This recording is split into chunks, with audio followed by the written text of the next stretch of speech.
गृहमंत्री अमित शाह अकोल्यात दाखल। विदर्भातल्या मतदारसंघांचा पदाधिकाऱ्यांसोबत आढावा। फडणवीस बावनकुळेही उपस्थित।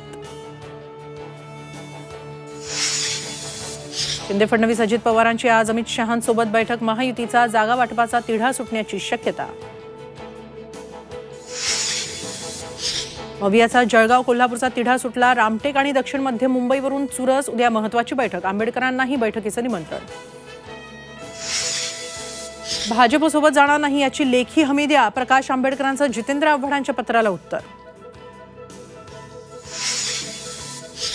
राज ठाकरेंचं मिशन मुंबई। दहिसर विधानसभा मतदारसंघात पदाधिकाऱ्यांसह आढावा बैठक। जागतिक बाजारात सोन्याचा भाव कडाडला। 10 ग्रॅम सोनं 62,000च्या घरात।